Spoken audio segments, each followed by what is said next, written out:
Hai, jumpa lagi dengan saya, Siana Ria. Kali ini di video YouTube channel saya ingin membagikan catatan mengenai kehidupan yang menjadi bahan perenungan. Inilah kisah penyintas penderita stroke yang bisa sembuh lagi. Coba dengarkan dan lakukan. Semangat itu seperti obat. Inilah video untuk para terkasih penyintas stroke.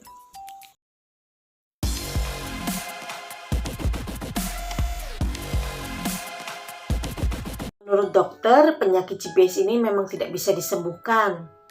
Tapi saya optimis, katanya.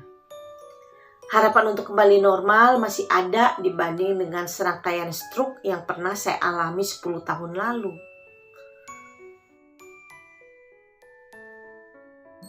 Waktu itu saya sedang tugas di luar kota dan memaksa ingin pulang segera ke rumah karena sepertinya ada yang tidak beres dengan tubuh saya.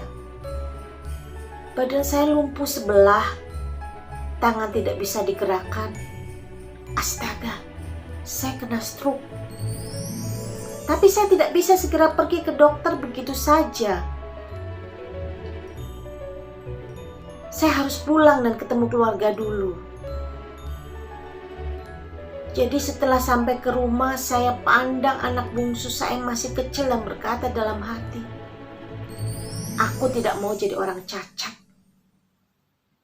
Aku harus sehat demi anak-anakku dan segera dirawat.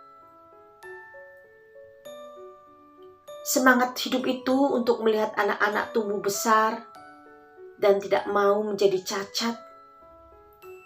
Itulah rahasianya, katanya kepadaku ketika menjalani perawatan.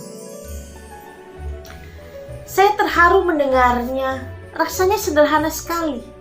Semangat untuk sembuh itu seperti obat, tanpa mengecilkan arti obat dan perawatnya.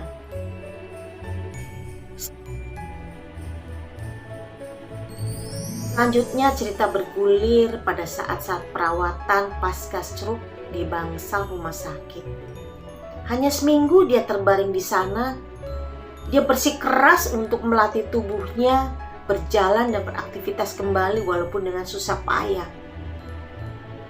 Dilihatnya sesama pasien masih terbaring selama berbulan-bulan di sebelah kanan dan kirinya. Dia berjanji dalam hatinya dia tidak mau terlalu lama di sini. Dia kangen sama anak-anaknya.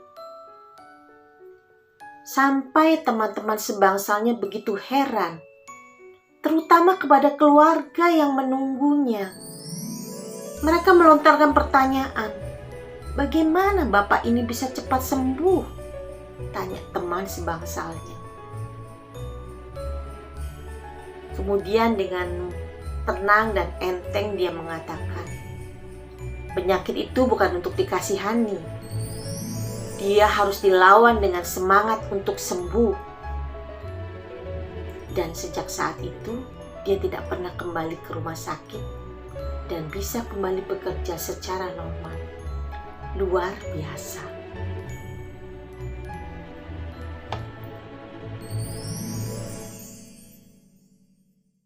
Ceritanya dilanjutkan dengan perjuangan istrinya untuk merawatnya. Dia meminta istrinya untuk menyuapi dan mengurus segala keperluannya dan tidak mau dilayani suster atau perawat. Alasannya supaya dia bisa bersantai, bisa makan, tidak terburu-buru oleh jam kerja suster, bisa berkomunikasi dengan istri, mendengarkan cerita tentang anak-anak, atau berbagai hal selama dia berehat beraktivitas. Malahan dia pernah bertanya kepada pasien lain, kenapa istrinya tidak menunggu? Mereka tidak tahu bahwa kehadiran istri atau orang yang sangat peduli kepada keluarga akan mampu mempercepat proses kesembuhan. Saya terkagum dengan ceritanya. Saya terkagum bagaimana pengorbanan semangat istri dan keluarganya untuk sabar merawat kepala keluarga yang sedang sakit ini dengan penuh kasih sayang. Mereka sudah menjadi obat yang membantu proses kesembuhan bagi penderita sakit, bagi orang terkasih.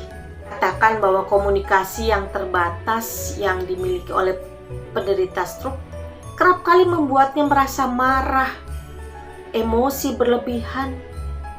Karena misunderstanding, si penderita stroke tidak bisa berbicara dengan jelas atau cadel. Sementara tidak mengerti, pun mereka pun stres. Bagaimana bisa menolong? Inilah yang membuat para penderita stroke makin marah dan justru memperparah atau memperlama proses kesembuhan. Rasa tidak mampu secara jasmani maupun jiwani. Komunikasi yang diperjelas, diberulang-ulang, diperlukan untuk penderita stroke dapat berbicara kembali, membicarakan keinginannya kepada orang lain. Sementara, bila yang merawat tidak mengerti dan tidak punya kesabaran yang luar biasa, maka penderita stroke itu akan menjadi sakit berkepanjangan.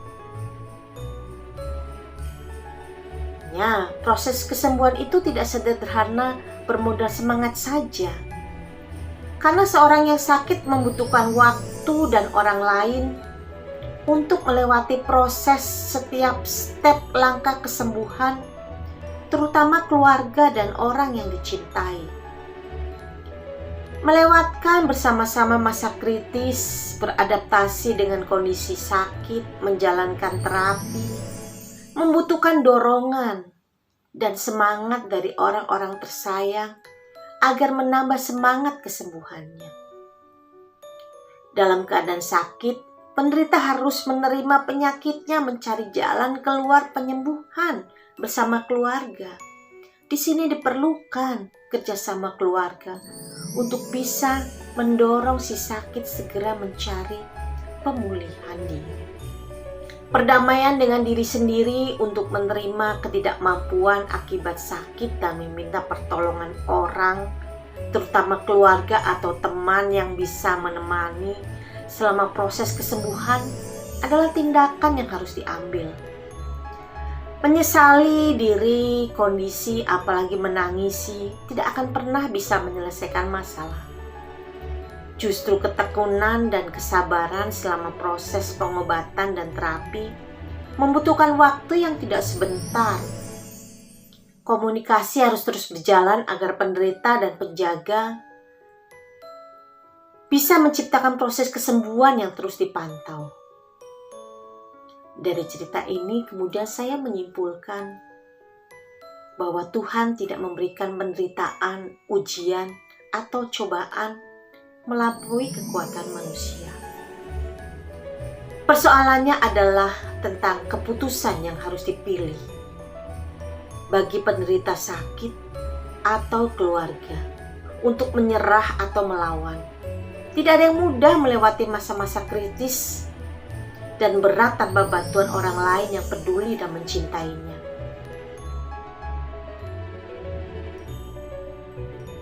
Terima kasih dan berjanji untuk menuliskan semua catatan rahasia yang membuatnya bisa sembuh dan pulih kembali seperti sedia kala. Saya pernah mendengar bahwa obat adalah benda ajaib yang bisa menyembuhkan berbagai penyakit seiring berkembangnya dunia kedokteran yang semakin maju. Namun jika tidak dibarengi dengan semangat untuk sembuh, maka obat hanyalah menyembuhkan tubuh sementara. Penyakit itu akan kembali lagi. Semangat itu seperti vaksin yang menambah kekebalan tubuh terhadap berbagai penyakit. Menjadi bersemangat dalam hidup setidaknya akan menjauhkan kita dari berbagai penyakit dan menciptakan hidup lebih sehat. Namun, janganlah segan atau malu menerima keadaan sakit dan meminta bantuan orang lain atau keluarga selama proses pemulihan.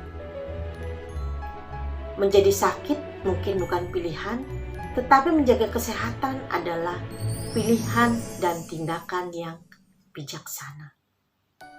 Semoga bermanfaat. Salam ceria dan selalu sukses.